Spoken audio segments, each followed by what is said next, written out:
नमस्कार श्रोते हो. आकाशवाणी नागपूरच्या वृत्त विभागाच्या वतीने प्रस्तुत दृष्टिक्षेप या कार्यक्रमात मी रेवती जोशी आपलं मनापासून स्वागत करते. नुकत्याच 5 राज्यांच्या विधानसभा निवडणुकीची प्रक्रिया पूर्ण झाली. या निवडणुकांच्या निमित्तानं बदलत्या राजकीय समीकरणांसोबतच जागतिक युद्ध स्थितीचं सावटही बघायला मिळालं. या संपूर्ण स्थितीचा आढावा घेण्यासाठी आज आपण ज्येष्ठ पत्रकार डॉक्टर योगेश पांडे यांच्याशी चर्चा करणार आहोत. तर आकाशवाणी नागपूरच्या वृत्त विभागातर्फे प्रस्तुत दृष्टिक्षेप या कार्यक्रमात आपलं स्वागत आहे. नमस्कार. तर या निवडणुकांमध्ये कोणता फॅक्टर सर्वाधिक प्रभावी ठरला असं तुम्हाला वाटतं? जर तसं बघितलं तर भारताच्या राजकारणात मागील काही वर्षांपासून एक अशी स्थिती होती की एकच राजकीय लाट चालते. मात्र हे जे 5ही विधानसभा निवडणुका ज्या होत्या त्याच्यात वेगवेगळे मुद्दे होते, कारण की प्रत्येक राज्याची एकूण जिओग्राफिक आणि तिथली जी पॉलिटिकल सिच्युएशन आहे ती पूर्णतः वेगळी आहे. बरोबर. आणि या निवडणुकांनी हे दाखवून दिलं आहे की भारतीय मतदार हा प्रगल्भ होतो आहे. अगोदर मतदान म्हटलं की 50% 60% इतकी टक्केवारी असायची. मात्र यावेळेला हो. पश्चिम बंगाल सारखे राज्य जिथे शिक्षणाचं प्रमाण अतिशय कमी आहे हो. तिथे 90%हून अधिक मतदान जातं. हं. त्यामुळे भारतीय मतदार हा प्रगल्भ होतो आहे हे दिसून आलेलं आहे. आपण राज्यनिहाय जर बघितलं तर तामिळनाडूमध्ये अनेक दशकांपासून द्रविड राजकारण जे आहे त्याच्या अवतीभोवती सत्ता पूर्ण फिरत होती. बरोबर. एक डीएमके असो किंवा एआयडीएमके असो. हो. तिथे भाषा, प्रादेशिक अस्मिता, सामाजिक न्याय हं. आणि केंद्राविरोधातील सावेत भूमिका ही पण एक महत्वाची गोष्ट लक्षात घेतली पाहिजे की नेहमी 2014 पासून तर विशेषतः असं दिसून आलंय की केंद्राविरोधातील त्यांची भूमिका सावध असायची.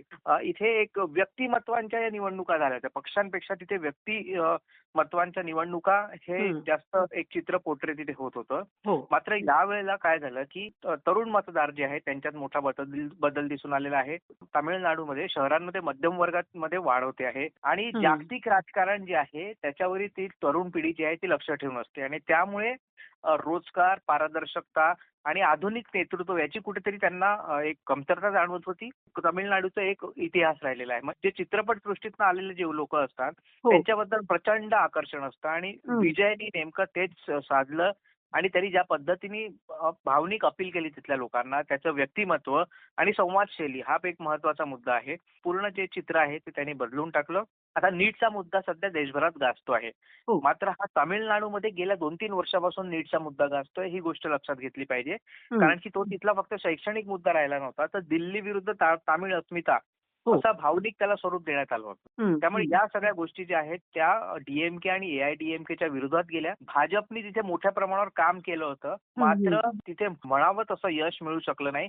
मात्र भाजपने जे केलेलं काम होतं त्याचा फायदा कुठे ना कुठे या विजयाला मिळालेला आहे. पश्चिम बंगालच्या निवडणुकीकडे सगळ्या देशाचं लक्ष लागलं होतं हो. आणि पश्चिम बंगालचं राजकारण गेल्या अनेक वर्षांपासून संघर्ष प्रधान राहिलेलं आहे. ही पहिली निवडणूक अशी झाली जी शांततामय पद्धतीने झाली असं म्हणता येईल. हं. आणि डाव्यांच्या 34 वर्षांच्या सत्तेनंतर ममता बॅनर्जींनी सत्ता मिळवली होती. मात्र त्यानंतर जे काही झालं ते सगळ्या देशांनी पाहिलं. शिक्षक भरती घोटाळा असो, तिथली कट प्रॅक्टिस असो, अगदी घर जरी बांधायचं असेल तरी टीएमसीच्या लोकांना तिथे तुम्हाला कट द्यावा लागतो द्यावं लागेल. अशी तिथे स्थिती झाली होती. हं. त्यामुळे लोकांमध्ये प्रचंड नाराजीचा सूर होता. लोक तिथले जे आहेत ते मतदानाला निघत नव्हते. भद्र लोक ज्यांना म्हणतात, जे पांढरपेशे लोक असतात ते तर अजिबात निघत नव्हते. यावेळेला ह्या भद्र लोक जे आहेत हे मतदानासाठी समोर आले. ते प्रचारात देखील मोठ्या प्रमाणावर दिसून येत होते आणि बंगालचा स्वाभिमान हा मुद्दा हो. मोठ्या प्रमाणावर तिथे गाजला. हं. आणि ज्या पद्धतीने बंगालमध्ये गेल्या काही काळापासून बाहेरील लोक येऊन तिथे वास्तव्य करण्याचं प्रमाण वाढलं होतं, ज्याला आपण घुसखोर म्हणू शकतो, हो. त्याबाबतही लोकांमध्ये तिथला संताप होता आणि तो पूर्णपणे मतदानामध्ये दिसून आला. आणि ममता बॅनर्जींनी ज्याची अपेक्षाही केली नव्हती इतक्या प्रचंड प्रमाणात त्यांचा पराभव झाला. आणि मतदार पूर्ण एका दिशेने गेला असं म्हणता येणार नाही. मात्र त्यांच्या मनातले राग, भीती या गोष्टी ज्या आहेत त्या कुठे ना कुठे मतदानातून दिसून आल्या. आसाम मधली निवडणूक ही एकमेव असं राज्य होतं जिथे अगोदरपासूनच माहिती होते की भाजपची सत्ता येणार आहे. आसाममध्ये गेल्या काही वर्षांमध्ये ज्या पद्धतीचं विकास कार्य झालेलं आहे आणि आता हेमंत बिस्वा शर्मा ज्यांना म्हणजे एक फायर ब्रँड नेता असं म्हटलं जातं भाजपचा, म्हणजे भले ते भाजपचे मूळचा नसले ते हो. त्यांची पद्धतीचं त्यांचा प्रभाव आहे, त्यांचं एक व्यक्तिमत्व आहे. त्यामुळे तिथल्या तरुण मतदारांमध्ये त्यांचं आकर्षण अजूनही कायम आहे. आणि केंद्र सरकारने तिथे ज्या पद्धतीने कामं केल्या, तिथे ज्या पद्धतीने महामार्गांचे जाळं विणलेलं आहे, जिथे जायला 2-2, 3-3 तास लागायचे, आता फक्त एक 10 ते 20 मिनिटात लोकं तिथे पोहोचू शकतायत. हो. अशा पद्धतीने तिथे रस्ते बांधलेले आहेत. तिथे उद्योग येण्यास सुरुवात झालेली आहे. त्यामुळे ह्या सगळ्या गोष्टी ज्या आहेत त्या भाजपच्या बाजूनी गेल्या. घुसखोरीचा मुद्दा जो आहे तो आसाममध्ये गेल्या अनेक काळापासून आपल्याला दिसून येतो आहे. हं. मात्र या घुसखोरी विरोधात देखील तिथले स्थानिक सुरक्षा यंत्रणा ज्या आहेत त्यांनी कठोर पावलं उचलली. त्यामुळे त्याचा फायदाही देखील कुठेतरी भाजपला दिसून आलेला आहे. मग रस्ते असो, पूल असो ह्या विषय तर झाले आणि हं. गुंतवणूक उद्योग हे देखील एक महत्त्वाचे होते आणि स्थिरता आणि सुरक्षितता याला मतदारांनी प्राधान्य दिलं. बरोबर. केरळमध्ये यावेळेला सगळ्यात महत्त्वाची गोष्ट जी म्हणावी लागेल, पुढच्या 15 ते 20 वर्षात याचं नक्कीच आपल्याला प्रतिबिंब दिसेल, की भाजपनी तिथे मिळवलेल्या 3 जागा. हो. भाजपने 2014 मध्ये केरळमध्ये एंट्री घेतली आणि आता त्यांनी 12 वर्षात तिथे 3 जागा मिळवलेल्या आहेत. आणि हं. ही गोष्ट जी आहे तिथले डावे पक्ष असो किंवा तिथले काँग्रेस किंवा इतर जे पक्ष असो, हं. त्यांनी ही हं. गंभीरतेने घेतलेली आहे आणि भाजप विरोधात तिथे तुम्ही पाहाल निकालानंतरही त्यांचे वक्तव्य जे आहे ते भाजप विरोधात होते. केरळचा मतदार जसं पश्चिम बंगालचा आपण मतदार म्हणतो, की जास्त शिक्षित नाही आणि भावनिक मुद्द्यांवर तो आतापर्यंत जात होता, यावेळेला बदलला. केरळचा हं. मतदार जिथे शिक्षणाचं एकूण टक्केवारी फार जास्त आहे, तो हो. जागरूक आहे आणि प्रशासनाची गुणवत्ता तपासून तो मतदान करणारा मतदार असा मानला जातो. हं. तिथे हं. धार्मिक किंवा भावनिक गोष्टी चालत नाहीत. आणि त्या कोविड काळातल्या ज्या काही आरोग्य व्यवस्था, पूर परिस्थिती तिथली हाताळण्याची क्षमता, हं. या सगळ्या हं. गोष्टी ज्या आहेत त्यामुळे जे आहे यावेळेला आपल्याला सत्तांतर दिसून येत आहे. आपण जर तिथलं पॉलिटिकल हे पाहिलं तर डाव्यांचा नक्कीच प्रभाव होता. हं. मात्र हं. यावेळेला काँग्रेसने तिथले अलायन्स सोबत मिळून नक्कीच सत्ता परत मिळवलेली आहे. सत्ता मिळाल्यानंतर मात्र काँग्रेसमध्ये कोणाला नेतृत्व द्यायचं याबद्दल हं. बरेच दिवस खल चालला आणि त्याच्यात दिसून आलं की अंतर्गत गटबाजी आहे. तर हो. एकूण या पाचही आणि पॉंडिचेरी जे आहेत हं. त्यांना निधीची आवश्यकता असते. कारण की लहान केंद्रशासित प्रदेश आहे हो. आणि ज्या निधी आवश्यक असताना सेंटरशी संबंध चांगले ठेवणं आवश्यक आहे. हे तिथल्या मतदारांना अतिशय चांगल्याने माहिती आहे आणि हं. भाजपनी त्यांची ताकद कमी असली तरी मित्र पक्षांच्या माध्यमातून प्रभाव निर्माण केला होता. बरोबर. तर एकूणच या पाचही राज्याच्या निवडणुकींमध्ये आपल्याला प्रत्येक ठिकाणी वेगवेगळं चित्र दिसलं. मात्र मतदार जागरूक होत आहे हे जास्त महत्वाचं आहे. तर असं कुठे जाणवतंय का, की स्थानिक राजकीय पक्षांच्या तुलनेत राष्ट्रीय पक्षांना मतदार प्राधान्य देत आहेत? प्रत्येक राज्याचं जे गणित असतं ते वेगळं असतं. मतांचं गणित वेगळं असतं. राष्ट्रीय पक्ष आणि प्रादेशिक पक्ष यांच्यात सत्ता संतुलनाचा जो खेळ असतो तो हं. सातत्याने बदलत असल्याचं निश्चितच दिसून येत आहे. जे दक्षिणेकडचे राज्य आहेत तिथे स्थानिक भाषा किंवा संस्कृती आणि अस्मिता हो. हे मुद्दे फार महत्वाचे दिसतात आणि त्यामुळे अजूनही आपल्याला दिसून येतं की तिथे केरळ वगळता बाकी ठिकाणी अजूनही काँग्रेस म्हणा किंवा भाजप म्हणा त्यांचं कर्नाटक एक राज्य आपण वगळून देऊ. मात्र हं. महत्वाचं तामिळनाडू हे राज्य. तिथे अजूनही हो. काँग्रेस आणि भाजपला हवा तसा प्रभाव निर्माण करता आलेला नाहीये. हं. भाजपने मोठ्या प्रमाणात प्रयत्न केले होते आणि तशी वातावरण निर्मिती झाली होती. मात्र स्थानिक तिथे जे काही त्यांच्यात वाद झाले हं. त्याच्यानंतर हं. आपण दिसतो आहे की आपल्याला दिसलं की भाजपला हव्या तशा जागा मिळवता आलेल्या नाही. ज्या पद्धतीने तुम्ही प्रश्न विचारला की प्रादेशिक पक्ष आणि राष्ट्रीय पक्ष, तर हो. देश पातळीवर जर बघितलं तर मुद्दे जे आहेत हे राष्ट्रीय मुद्दे जास्त चालताना दिसून येत आहेत. हं. प्रचारामध्येही राष्ट्रीय मुद्दे जास्त दिसत आहेत. पण हं. हं. अस्मिता जिथे महत्वाची असते तिथे प्रादेशिक मुद्दे आजही कायम आहेत. जर एकूण आपण याचं मिसलेनियसली म्हणायला पाहिजे तर एक मिश्र प्रवाह निश्चितपणे अजूनही दिसून येतो आहे. राष्ट्रीय पक्षांची पोहोच वाढते आहे, पण हं. प्रादेशिक पक्षांचं महत्व अजूनही कायम आहे. कायम हे आहे. निश्चित आहे. तर या निवडणुका झाल्या आणि लगेचच पंतप्रधान नरेंद्र मोदी यांनी देशवासियांना आवाहन केलं. मग ते पेट्रोल डिझेलचा संयत वापर असू दे किंवा सोन्याच्या खरेदीवरती नियंत्रण असू दे. या आवाहनाविषयी आपण काय सांगाल? हा केवळ एक राजकीय संदेश नव्हता. ज्यावेळेला ते बोलले हं. अनेकांनी त्याला राजकीय दृष्ट्या घेतलं. मात्र त्याच्यामध्ये एक व्यापक राजकीय रणनीती आपल्याला म्हणता येईल किंवा एक जसा कोरोनाच्या वेळेला त्यांनी अपील केली होती की येऊन हो. टाळ्या वाजवा किंवा बाकी पद्धतीने त्यांनी अनेक आवाहनं केली होती आणि लोकांनी त्याला प्रतिसाद दिला होता. एक मानसिक संदेश याच्यात निश्चितपणे दडलेला आहे. यावेळेला आपण जर बघितलं आता सध्या ज्या पद्धतीची जगात स्थिती निर्माण झालेली आहे आणि हं, हं. इराणवर ज्या पद्धतीने अमेरिकेने हल्ले केले, इस्रायलने त्याच्यावर हल्ले केले, इराणने त्याला परत त्यांनी ज्या पद्धतीने प्रत्युत्तर दिलं, त्याचा हं, फटका हं. सगळ्या जगाला बसतो आहे. म्हणजे एका माणसाच्या चुकीमुळे कशा हो, पद्धतीने संपूर्ण जग दावणीला लागू शकतं हे हो. यावेळेला आपल्याला दिसून येतं आणि इंधनाचा प्रचंड कमतरता जी आहे सगळ्या जगभरात दिसून येते आहे. ही कमतरता आपल्याला आजपर्यंत जाणवली नव्हती. हं, कारण की त्या हं. पद्धतीचे आपण म्हणायचो की आपले पंतप्रधान बाहेर जातात. हं. अनेकांनी टीका केली की ते फक्त विदेश दौऱ्यावर असतात.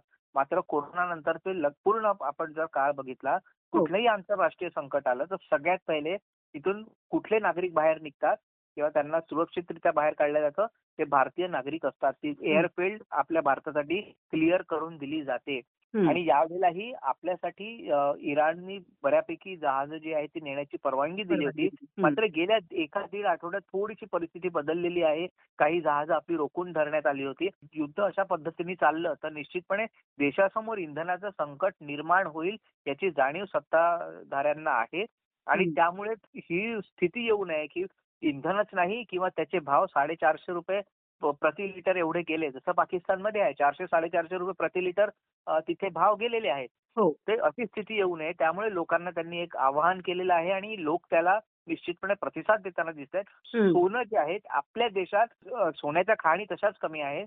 आपल्या हं. इथे त्याचं उत्पादन होत नाही. बाहेरील देशातनं ज्यावेळेला आपण सोनं आयात करतो, त्यांना जे पैसे द्यावे लागतात ते डॉलर्समध्ये असतात. म्हणजे हो, आपल्या जवळचं जी परकीय गंगाजळी ज्याला म्हणतो, ती आपण हो. त्यांना देतो आहे. आपला जो परकीय गंगाजळी जी आहे ती आपली कमी होते. आणि त्याचा फटका जो आहे तो रुपयाला बसतो आणि आपण म्हणतोय की रुपयाचं अवमूल्यन होत आहे. सातत्याने बातम्या येत आहेत. आणि रुपयाचं अवमूल्यन झालं की निश्चितपणे महागाई वाढते आणि हे सगळं टाळण्यासाठी पंतप्रधानांनी हे आवाहन केलेलं आहे. हो. आपल्या नागपूरलाच मेट्रो आहे. ही हं. मेट्रो केवळ सामान्यासाठी निर्माण केलेली नाही आहे. नगरसेवक पण या मेट्रोनी जाऊ शकतात हो. किंवा अधिकारी पण या मेट्रोनी जाऊ शकतात आणि हं, मेट्रोचा हं. जसा दर्जा आहे, वेळेवर चालते. पण हे जे आहे ते दिसून येत नव्हतं. आता मोदींच्या आवाहनानंतर नक्कीच लोक त्याचं पालन करतायत. लोकप्रतिनिधी पालन करतात त्यामुळे कार्यकर्ते पालन करतात. त्यामुळे ती संस्कृती जी आहे ती निर्माण होते.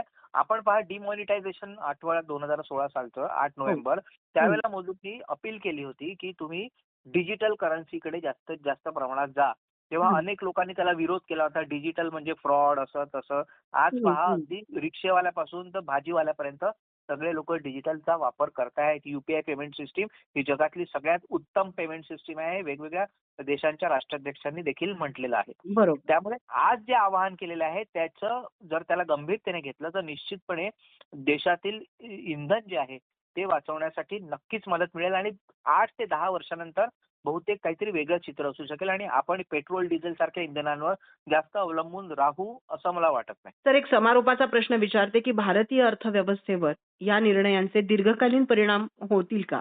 नक्कीच आता सध्या जे निर्णय घेण्यात आलेले आहेत, देश आर्थिक संकटात असतो.